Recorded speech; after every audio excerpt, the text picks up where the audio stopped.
तो 2001 से लेकर के हमने काम शुरू किया। तो 2002 में हमने पहली शिविर लगाई और वो था फरवरी का महीना। 5000 बच्चों का कैंप था, 10 फरवरी से लेकर 17 फरवरी तक। उसमें अब्दुल कलाम, KPS गिल, जोगिंदर सिंह, जनरल अरोड़ा, काफ़ी लोग यहाँ रहते थे, तरुण तेजपाल। हमने पहली शिविर लगाई।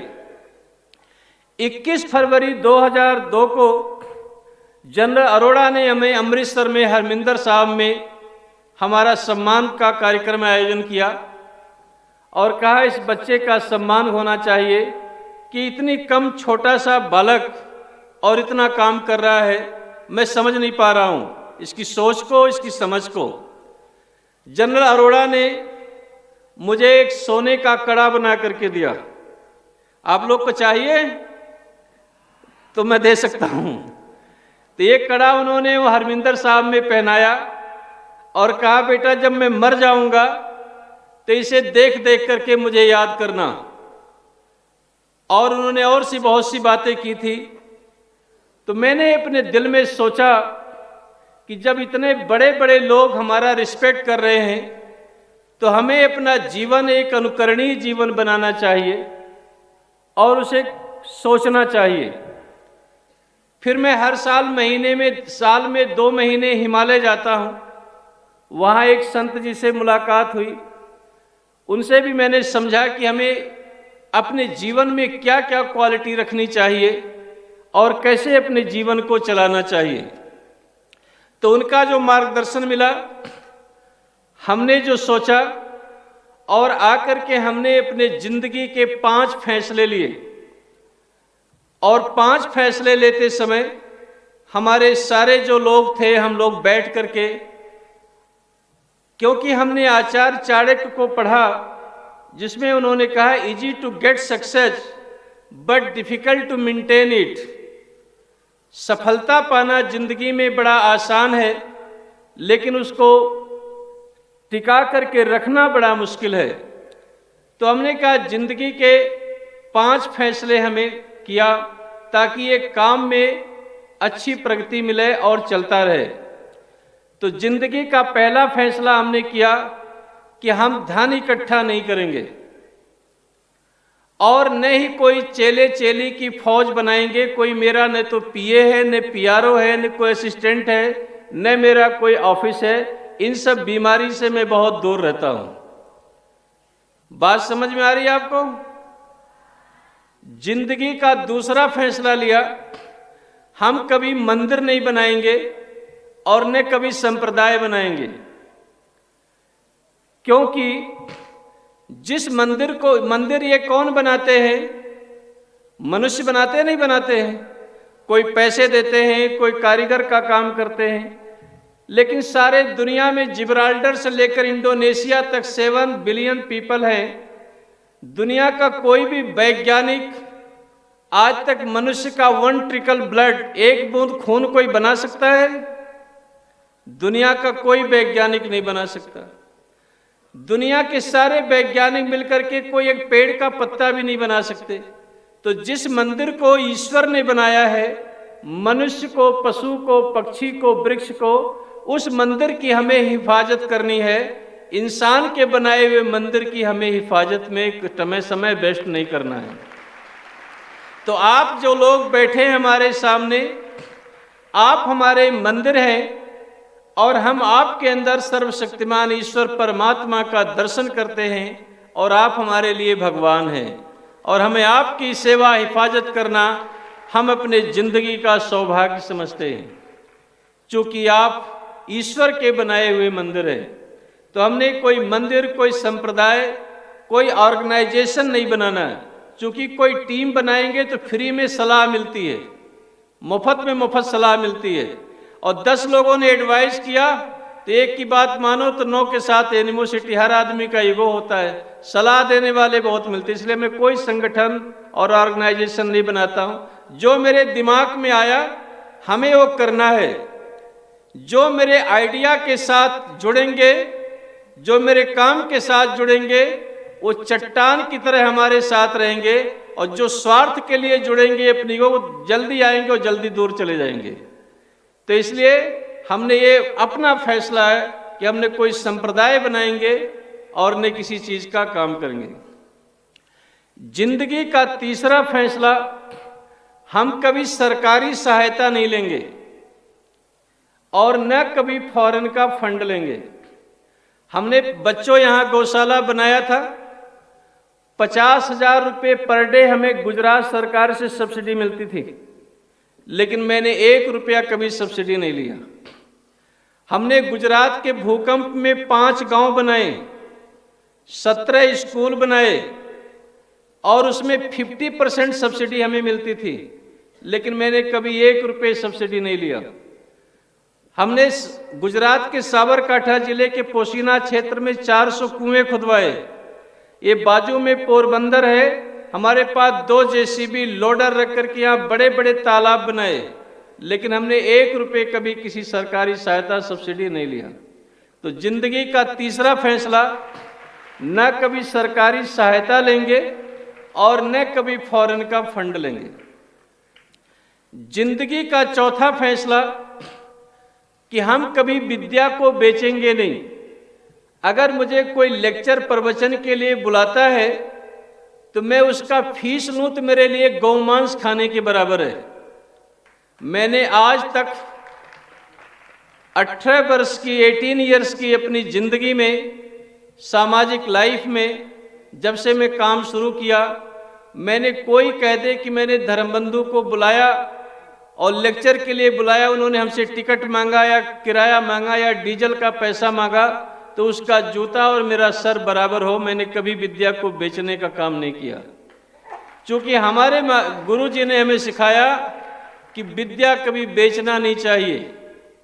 न हमने कभी विद्या को बेचा और न ही कोई मैन्युअल सिस्टम से, चालबाजी चालाकी से प्रचार प्रसार किया। किसी पत्रकार को गिफ्ट दे करके, किसी को पुरस्कार दे करके कि मेरी एक खबर छाप दो, किसी को प्रेस कॉन्फ्रेंस करके मेरी खबर छाप दो। मैंने जिंदगी में ऐसा नहीं किया, चाहे वो मेरे पक्ष में लिखें चाहे मेरे विपक्ष में लिखें। मैं मर जाऊंगा, टूट जाऊंगा, किसी को 5 रुपए का चाय पिलाकर अपना प्रचार नहीं करूंगा। तो मैंने ये अपना पूरा फैसला लाइफ का, इसीलिए इस कार्यक्रम का कोई टीवी में, कोई बड़े बड़े अखबार में कभी खबर नहीं आती, क्योंकि अगर हमारे जीवन में सच्चाई होगी, हमारे काम में वैल्यू होगा, तो इसके ऊपर लोग पहाड़ रख देंगे तब भी ये होल करके दुनिया में फैलेगा। और अगर इसमें नहीं होगी तो दुनिया का साधन प्रचार करने में लगाएंगे और एक न एक बार जाकर के कुलप्स हो जाएगा। तो जिंदगी का हमने ये फैसला लिया चौथा कि न कभी विद्या को बेचेंगे और न कभी चालबाजी चालाकी से प्रचार प्रसार करेंगे। और जिंदगी का 5वां फैसला कि ह्यूमन वीकनेस होती है, हर इंसान में कोई कमजोरी आ सकती है। लाल पीले कपड़े कभी नहीं पहन के बदमाशी नहीं करेंगे। रह पाएंगे तो ऐसे रह जाएंगे, नहीं रह पाएंगे तो शादी कर लेंगे, लेकिन पर्दे के पीछे गर्लफ्रेंड बॉयफ्रेंड बना करके मुंह काला करके कुकर्म नहीं करेंगे। ये 27 फरवरी 2002 को हमने फैसले लिए थे, आज तक इन फैसलों पर हम कायम हैं। तो प्यारे बच्चों, ये थोड़ी सी आपको बताना था कि जहां आप आए हैं उसके विषय में क्या है, क्या जानना चाहते हैं आप। हमारे इस शिविर में बड़े बड़े इमिनेंट पर्सनालिटी यहाँ आएंगे जिससे आपको मिलना होगा। हमारे इस कार्यक्रम के एक बहुत बड़े पिलर हमेशा टाइम से आते थे, आज थोड़ा लेट आए हैं, श्री अर्जुन भाई मोढवाड़िया जी। ये हमारे पड़ोसी हैं पोरबंदर के और हमारे सुख और दुख दोनों के साथी हैं। हर चीज की वो चिंता करते हैं और हमारे लिए वो चट्टान की तरह हमेशा अपना सहयोग और समर्थन करते रहते हैं। हमारे साथी श्री मुकेश जी का हमारा एक कॉन्ट्रैक्ट हुआ है। वो कॉन्ट्रैक्ट ये है कि जब तक हम जिंदा रहेंगे और जब तक हम ये शिविर लगाएंगे तब तक ये दुनिया में कहीं भी रहे, यहाँ इनको जरूर आना होगा। और ये इनको न मैं कोई लेटर लिखता हूँ, न मैं कोई पत्र लिखता हूँ, और न मैं कोई इनको इनविटेशन देता हूँ, और मेरे पास न तो टाइम है न मेरे पास कोई सुविधा है। मैं इनको फ़ोन करता हूँ, मुकेश जी ये शिविर है, आपको कौन से दिन आना है। वो पहले 1 दिन के लिए आते थे, अब 3 दिन 2 दिन के लिए आते हैं। एक बार इनके लिए आप लोग जोरदार ताली बजा करके। और प्यारे बच्चों, ये जिंदगी में कभी इन्होंने शराब नहीं पिया है, जिंदगी में कभी इन्होंने नॉनवेज नहीं खाया है, और एक जैसा इनका जीवन है इस फील्ड में, उस फील्ड के एक अच्छे कर्मठ इंसान हैं। हमारे बीच में मैं आपको उनका परिचय किस तरीके से दूं। Honourable justice Karnataka high court से हैं जस्टिस कृष्णा एस दीक्षित।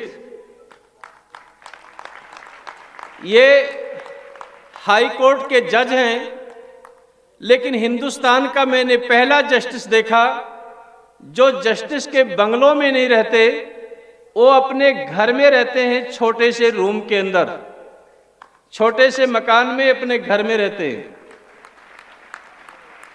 जब हम इनके यहाँ जाते हैं, दोनों पति पत्नी इतने प्यार से मुझे खाना खिलाते हैं, और थोड़ी थोड़ी लिटिल बोलेंगे, लिटिल थोड़ा सा ये लीजिए, थोड़ा सा लीजिए, जैसा ये हमारा ख्याल करते हैं। मैं इनका जिंदगी में जब तक जीऊंगा वो प्यार इनका हम भुला नहीं सकते।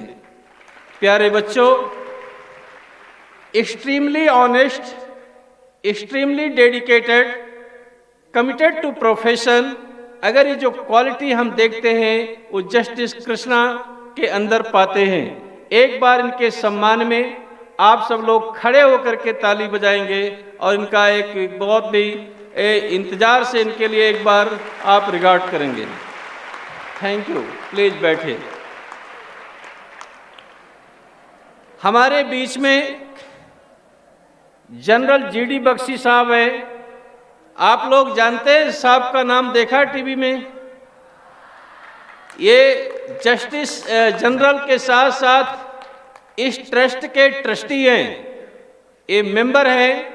हम सब लोग एक साथ काम करते हैं। मैंने सोचा था कि इस बार शिविर हम नहीं करेंगे, इस साल हम अब नहीं करेंगे, बहुत लिमिटेड लोग को रखेंगे। जब मैं जनरल साहब के पास खाना खाने गया लंच पर, इन्होंने कहा इस साल का क्या प्रोग्राम है। हमने कहा सर इस साल तो कुछ करने का आइडिया नहीं है और रेस्ट करना चाहते हैं। जनरल साहब ने तड़पते हुए कहा, वो वाक्य आज भी मेरे कानों में गूंजता है। उन्होंने कहा स्वामी जी ये धर्म युद्ध है और आप धर्म युद्ध को हार नहीं सकते।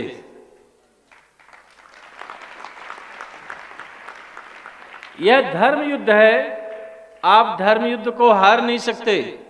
सारे लोग क्या क्या करते हैं, आपसे बहुत कुछ उम्मीदें हैं। इन्होंने जो मेरा मनोबल बढ़ाया उससे फिर मुझे वापस प्रेरणा मिली और फिर इस मिशन में हम वापस जुट गए। हमारा सौभाग्य है कि हमारे बहुत ही आदरणीय, हमारे माता पिता की तरह ख्याल रखने वाले, हमारे हर गलतियों और कमियों को अवगत कराने वाले, उनकी हर निश्चिंता हमारी उन्नति में रहती कि हमारी उन्नति और प्रोग्रेस कैसे हो। ऐसे जनरल रणधीर कुमार मेहता साहब जो इंडियन आर्मी में लेफ्टिनेंट जनरल थे, आर्मी इंटेलिजेंस के डीजी थे और यूनाइटेड नेशन में भी इन्होंने काम किया। तो वो हमारी हर चीज़ की रात दिन वो लगे रहते, यहाँ आते हैं। आर्मी के जनरल, आर्मी इंटेलिजेंस के पूरे इंडिया के डीजी, ईवन में इन्होंने काम किया। यहाँ पत्थर उठाते हैं, झाड़ू लगाते हैं, दीवालों पर कलर करते हैं और 1 महीना पहले आकर के इस शिविर के पूरे काम के लिए तत्परता से काम करते हैं। एक बार मैं चाहूँगा आप सब लोग इनके जनरल साहब के सम्मान में खड़े होकर के एक बार इनके ताली बजाएंगे और सम्मान करेंगे। इसी बीच में हमारे साथ ही हम लोगों के बीच में बैठ गए। हम आप लोग को खड़े इसलिए कर रहे हैं ताकि आप इनके जीवन से सीखें और आप भी चल कर के आगे इसे अपने लाइफ में आदर्श प्रस्तुत करें। दतिया के हिज हाइनेस श्री घनश्याम सिंह जी पधारे हुए हैं। मेरी इनसे तीसरी बार की मुलाकात है। एक बार हम भोपाल में मिले थे, एक बार हम झांसी पुलिस में लेक्चर देने गए थे, वहां मिले थे, और तीसरी बार हम यहां मिल रहे हैं। लेकिन जब इनसे हमने पहली बार मुलाकात हुई तो इनकी सिंपलिसिटी को देखकर इतनी मेरे दिल में आत्मीयता पैदा हुई कि लगा कि इनके साथ ऑल लाइफ कांटेक्ट बना के रखना चाहिए। फिर इनसे बातचीत फ़ोन पे होती है और मुझे इस बात का फ़ख्र है कि इनका आशीर्वाद और स्नेह और प्यार हमारे प्रति है। इनकी श्रीमती जी इस समय उनका तबीयत ठीक नहीं है, उनको मेडिकल नीड की आवश्यकता है, और अभी इनकी गवर्नमेंट वहाँ के एमएलए हैं, ये इनको मिनिस्टर भी शायद बनना है, तो वहाँ भी इनको रह कर के अपनी लॉबिंग करना चाहिए। ऐसे समय में, ऐसी सिचुएशन में वो सब परिस्थिति को छोड़ करके आपसे मिलने के लिए आए, इसलिए हम इनको प्रणाम करते हैं और इनका आभार प्रकट करते हैं। प्यारे बच्चों, इसके साथ इंडियन आर्मी के लोग, Indian navy, CRPF, CISF, coast guard, RF, NDRF, ये सभी जो जवान हमारे साथी हैं जो चट्टान की तरह रात दिन आपके साथ हैं, हम इन सभी का आभार और अभिनंदन करते हैं। तो प्यारे बच्चों, आप लोग के अंदर जान है, जोश है कुछ, तो आप लोग एक नारा इतना तेजी से लगाएंगे जो बीजिंग में बैठे हुए लोग सुन सकें, और दूसरा नारा इतनी तेजी से लगाएंगे जो इस्लामाबाद में लोग बैठे हैं उनको समझ आ सके। तो आप लगाएंगे इतना तेज नारा? बोलिए जवानों के सम्मान में जय हिंद, जय हिंद। गुड। आप लोगों को सुबह रोज 5:30 बजे उठना है। कितने बजे उठना है? 5:30 बजे से 7:30 बजे तक फिजिकल ट्रेनिंग 2 घंटे की होगी, और कोई बच्चा इसमें बीमार नहीं पड़ेगा। आप लोग बीमार पड़ते हैं? किसी को ठंड नहीं लगना चाहिए। लगती है ठंड? हमारा यहाँ का नारा है, बीमारी को हम लगते हैं, बीमारी हमें नहीं लगती, और ठंड को हम लगते हैं, ठंड हमें। और जो बीमार पड़ेगा उसको 100 डंडे की मार पड़ेगी। कितने डंडे की? और 100 बार कान पकड़कर उठ बैठ लगाना पड़ेगा। तो जो कामचोर होते हैं वो बीमार पड़ते हैं, और जो पराक्रमी होते हैं बोले बीमारी को हम लगते हैं, बीमारी हमें। हमारे देश के हमारे पूर्वजों ने, ऋषि मुनियों ने क्या समझाया था कि पश्च सूर्यस श्रेयमाणम योन तंद्रहते चिरम। वो कहते थे, हे पुत्र तू इस सूर्य को देखो, ये कभी आलस्य नहीं करता है। वो सूर्य कभी बीमार होता है? होता है बीमार? तो आपको सूर्य की तरह तेजस्वी बनना है। 14 और बीमारी कोई भगवान ने नहीं बनाया है। 1400 प्रकार के रोग एशियन देशों में होते हैं जो यूरोप के देशों में नहीं है, क्योंकि उन्होंने अपने इन्वायरमेंट को ठीक रखा है, अपने वाटर को ठीक रखा है, अपने पोल्यूशन को कंट्रोल किया हुआ है, इसलिए वो स्वस्थ है। ये बीमारी हमारी गलतियों से आती है, तो इसलिए आपको रोज एक्सरसाइज करनी है और हमेशा डिसिप्लिन में रहना है। और दूसरे जो तमिलनाडु से बच्चे हैं, लद्दाख से बच्चे हैं, उनके साथ आप सब लोग को दोस्ती करनी है। उनसे अपना इंटरेक्शन रखना है, मिलना है, उनके कांटेक्ट नंबर रखना है, उनसे आपको बातचीत करना है। कभी जब दोस्ती आपकी बन गई तो यहाँ घूमने आए, आप वहाँ जाओ, एक दूसरे से मिलने का प्रयास करना है। ये बात समझ में आई आपको? उसके बाद में 7:30 बजे के बाद आप ब्रेकफास्ट करेंगे। उसके बाद में यहाँ पर कार्यक्रम होगा, ये 12-12:30 बजे तक चलेगा। 12:30 बजे से लेकर के 1 मिनट ऊपर नहीं जाएगा। उसके बाद आप लंच करेंगे, थोड़ा रेस्ट करेंगे, रूम की सफाई अपनी रखनी होगी, अपने कैंपस की। उसके बाद फिर लंच करेंगे और शाम को 2:30 बजे से 5 बजे तक दोबारा यहाँ मीटिंग होगी।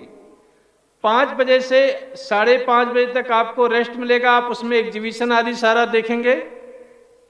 फिर 5:30 बजे से 7:30 बजे तक फिजिकल ट्रेनिंग एक्सरसाइज वापस होगी और उसके बाद डिनर होगा और डिनर के बाद यहाँ 8 बजे से 10 बजे तक कल्चरल प्रोग्राम होंगे। आपको अपने अपने स्टेट का, अपने अपने समाज का आप कल्चरल प्रोग्राम यहाँ पर कर सकते हैं। तो ये डेली का शेड्यूल होगा। इसके साथ में आपको जो एग्जीबिशन आदि तो आपको देख रहे हैं, सारा कुछ उसमें सब कुछ है। और भी बातें मुझे इंटीमेशन देना है, वो हम बाद में बताएंगे। महात्मा गांधी जी के जीवन पर 100 वॉल्यूम की बुक है, collected works of Mahatma Gandhi. 40 volume के 126 नंबर पेज पर गांधी जी ने लिखा है कि my illiterate mother but my wise mother, मेरी अनपढ़ माँ परंतु मेरी समझदार माँ ने, she was told me that time, उन्होंने मुझे बचपन में समझाया था। क्या समझाया था?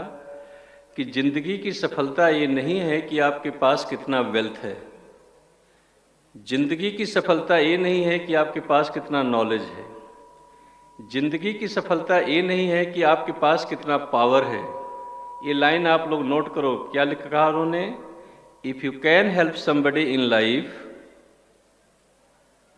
If you can help somebody in life, only then your life worth living. अगर आप जिंदगी में किसी के काम आ सकते हैं, किसी की सहायता कर सकते हैं, किसी के जीवन को बचा सकते हैं, तभी आपका जीवन सफल है। अगर आप किसी के काम नहीं आ सकते, किसी की सहायता नहीं कर सकते, किसी की जिंदगी को बचा नहीं सकते, तो आपका जीवन सफल नहीं है।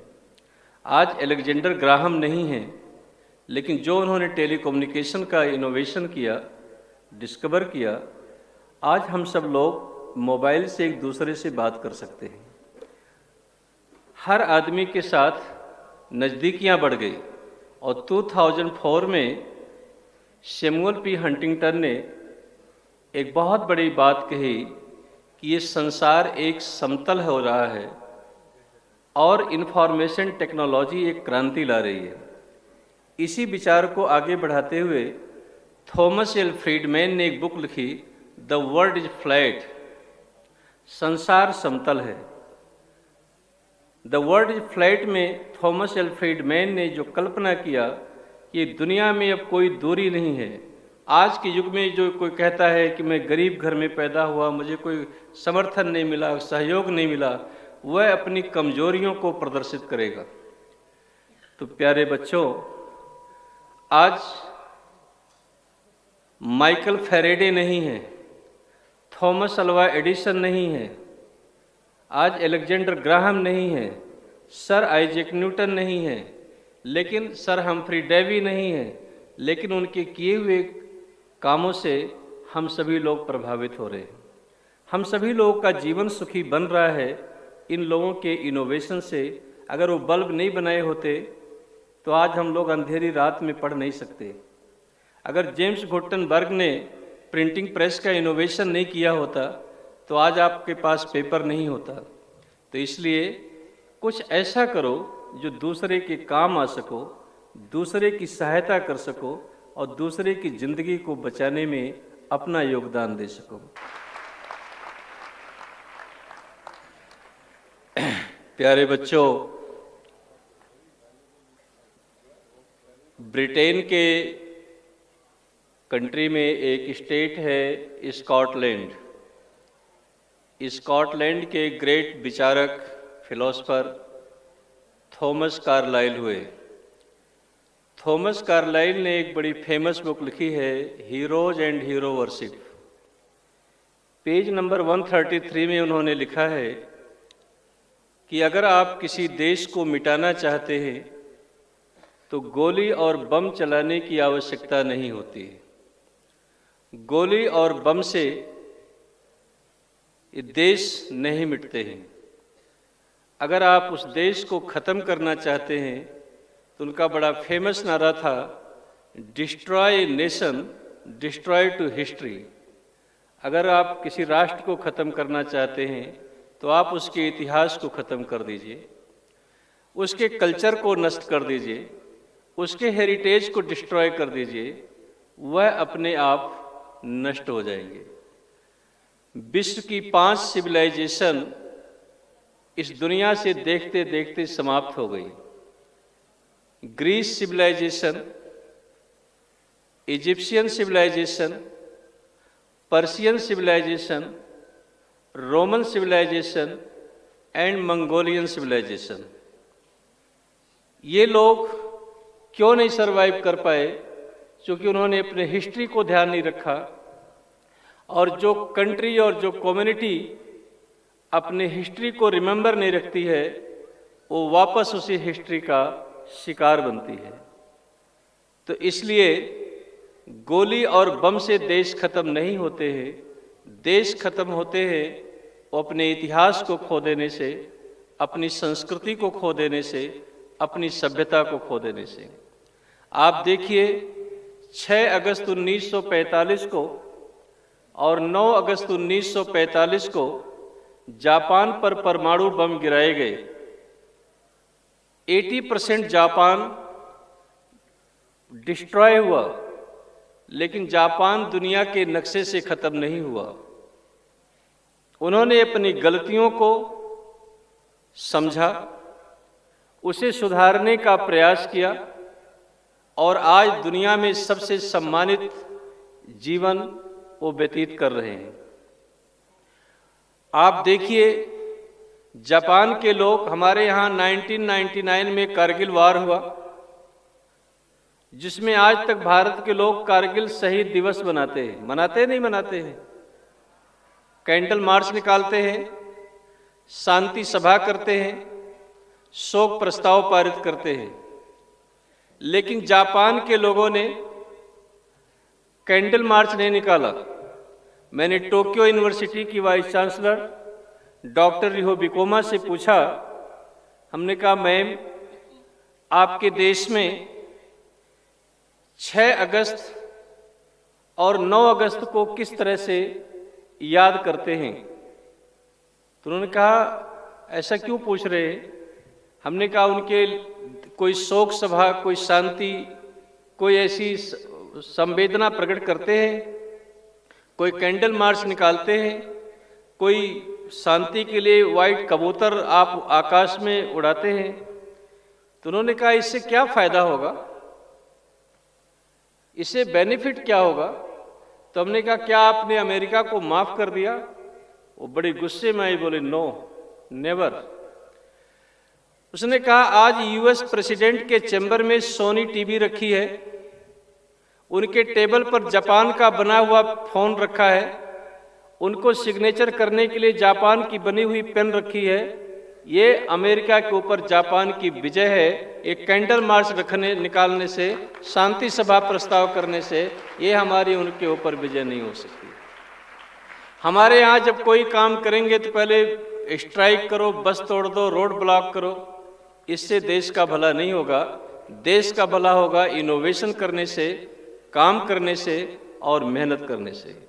तो honourable justice Krishna S Dikshit साहब ने जो समझाने का प्रयास किया, प्यारे बच्चों, 1945 में हो ची मिन वियतनाम के प्राइम मिनिस्टर बने तो पूरे दुनिया को ये चिंता हुई कि वियतनाम में, पूरे साउथ ईस्ट एशिया में आपका कम्युनिज्म फैल जाएगा। लेकिन जब 1955 में हो ची मिन वियतनाम के राष्ट्रपति बन गए तो अमेरिका ने उन पर अटैक कर दिया। 1969 में हो ची मिन्ह की डेथ हो गई और टान डक थान वहाँ के प्रेसिडेंट बने और उन्होंने उस मिशन को जारी रखा। 1975 में अमेरिका को बोरी बिस्तर बांधकर जापान से वापस आना पड़ा।